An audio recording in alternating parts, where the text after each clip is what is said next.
दोस्तों, हम आपको 5 ऐसी मार्वल हॉलीवुड की सीरीज के बारे में बताने जा रहे हैं जो आपने नहीं देखी होंगी और 5वीं सीरीज अभी रिलीज हुई है। दोस्तों, इससे पहले हमारे चैनल को सब्सक्राइब जरूर कर दे और वीडियो को लाइक कर दे। नंबर 1 पर आती है मिस मार्वल, जो कि 2022 में रिलीज हुई थी। Web series miss Marvel America में बसे एक पाकिस्तानी परिवार की कहानी है, जिसमें परिवार के मुखिया का किरदार भारतीय अभिनेता मोहन कपूर कर रहे हैं। इस सीरीज की कहानी यह है कि कमाला खान नामक एक पाकिस्तानी लड़की को घर के कबाड़ में एक ऐसा कड़ा मिलता है जिसके पहन लेने के बाद कमाला खान में सुपर पावर आ जाती है। कमाला खान को पहले एपिसोड में एवेंजर्स की फैन के रूप में दिखाया जाता है और उसे अपने कड़े से मिली सुपर पावर एक फैंसी ड्रेस शो के दौरान ही समझ आती है। सीरीज के पहले एपिसोड का अंत हिंदुस्तानी बोली के रैप से होता है और दोनों एपिसोड में उर्दू मिश्रित हिंदी के संवाद खूब हैं। हिंदी सिनेमा के सुपरस्टार रहे शाहरुख खान का जिक्र भी सीरीज में बार बार आता है। दूसरी सीरीज है लोकी, जो कि ये सीरीज 2021 में आई थी। इस वेब सीरीज की शुरुआत एवेंजर्स सीरीज में दिखाई गई घटनाओं के साथ शुरू होती है।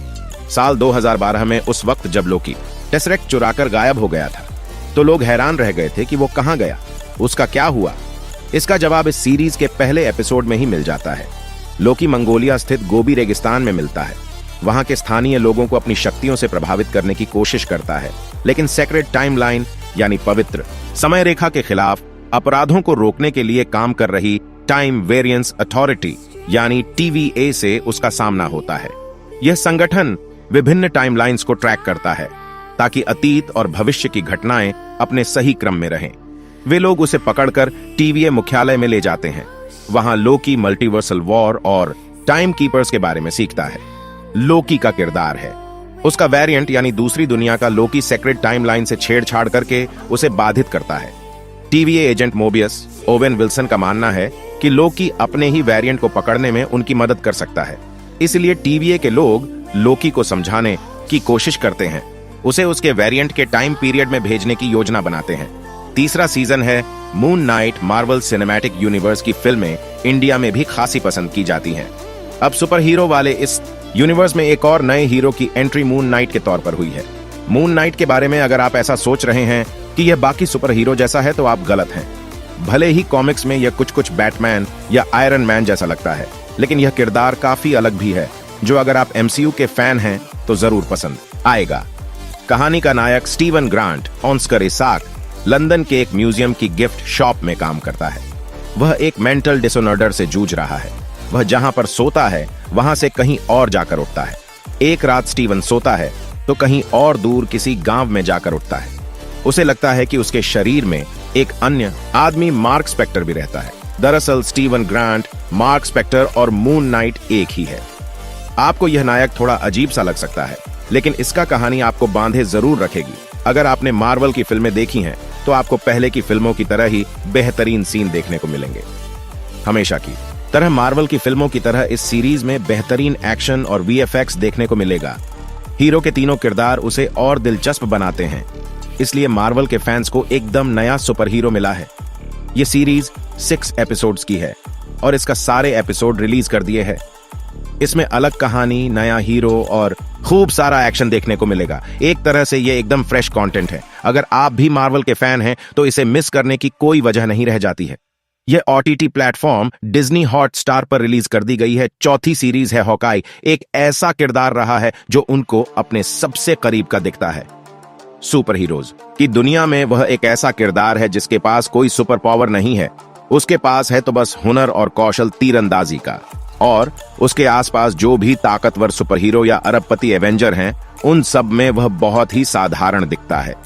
डिज्नी प्लस हॉटस्टार पर रिलीज हुई नई वेब सीरीज हॉकाई में केट बिशप कहती भी है, आपकी समस्या आपकी ब्रांडिंग है। आपका पूरा किस्सा ही इतना आम है कि इससे लोगों को प्रभावित करना बहुत मुश्किल है। इस एक संवाद से ही पूरी वेब सीरीज का मूड इसके रचयिता तय कर देते हैं, और इसी एक आम से दिखने वाले किरदार से ये किशोरी केट प्रभावित है। वह उसके जैसा बनना चाहती है, और अब से नहीं, बचपन से। वेब सीरीज हॉकाई की कहानी न्यूयॉर्क शहर में 2012 में शुरू होती है। दर्शकों को दिखता है फिल्म एवेंजर्स का वो सीन जिसमें दूसरे ग्रहों, अंतरिक्षों से आए जीवों ने तबाही मचा रखी है। हर तरफ विध्वंस ही विध्वंस है और इस आफत की चश्मदीद बनती है 13 साल की केट बिशप। उसके पिता इसी हादसे का शिकार हो जाते हैं। वहां से कहानी आज के समय में लौटती है। केट बिशप को तीरंदाजी में आनंद आता है। वह अपनी उम्र के हिसाब से शरारतें करने में व्यस्त है, लेकिन उसकी मां को यह पसंद नहीं है। एक रईस उसकी मां पर डोरे भी डाल रहा है और हॉकाई, वह यहां पहले क्लिंट बार्टन के रूप में दिखता है, अपने परिवार के साथ क्रिसमस से पहले के जश्न का आनंद लेते हुए। तभी शहर में हड़कंप मचता है। कहानी उसी के एक रूप रोनिन से कड़ियां जोड़नी शुरू करती है। केट और क्लिंट मिलते हैं और कहानी एक नए रास्ते के सफर पर निकल पड़ती है। क्लिंट और केट के बीच पनपता एक अनोखा रिश्ता वेब सीरीज हॉकाई की बुनियाद है। एक मशहूर एवेंजर है और दूसरी उसकी प्रशंसक, जो उसके जैसा बनना चाहती है बिना ये जाने कि इसमें कितना जोखिम है। क्लिंट उसे समझाना चाहता है, लेकिन केट के अंदर जवानी का जोश है। नीलामी के एक सत्र के बीच एक कातिल दस्ते का हमला होता है। शहर के एक रईस का कत्ल भी होता है और सब कुछ एक ऐसा माहौल बनाना शुरू कर देता है। 5वीं सीरीज है सीक्रेट इन्वेजन की कहानी लोगों की वापसी के बाद शुरू होती है। दुनिया में इंसानों के साथ स्क्रल्स भी रहे हैं, क्योंकि निक फ्यूरी ने उन्हें घर देने का वादा किया था जो पूरा नहीं हुआ। ऐसे में वक्त करवट ले रहा है। कुछ और स्क्रल्स दुनिया पर राज करना चाह रहे हैं और हर बड़ी जगह पर रूप बदलकर अपनी पैठ बना रहे हैं। अब निक इन्हें रोकने के मिशन पर हैं और चूंकि एवेंजर्स आदि नहीं है, तो ये काम उन्हें अपनी सूझबूझ से करना है। निक फ्यूरी का किरदार मार्वल की दुनिया में काफी खास रहा है और उसका कनेक्शन सभी से रहा है। हालांकि सीक्रेट इन्वेजन का पहला एपिसोड स्लो है और कहानी धीरे धीरे आगे बढ़ती है। वहीं एक और बात जहां सीक्रेट इन्वेजन मात खाती है, वो ये कि जरूरी नहीं कि जो भी सीक्रेट इन्वेजन देखना शुरू करे उसने मार्वल के पुराने शोज और सभी फिल्में देखी हों। ऐसे में स्क्रल्स और ब्लिप को थोड़ा बेहतर ढंग से समझा दिया जाता तो नए दर्शकों को आसानी होती। सीक्रेट इन्वेजन पहले एपिसोड में सुस्त दिखती है, लेकिन जिस तरह से पहला एपिसोड में आगे बढ़ता है उससे उम्मीदें बढ़ती हैं और ऐसे में ये सीरीज जरूर देखनी चाहिए।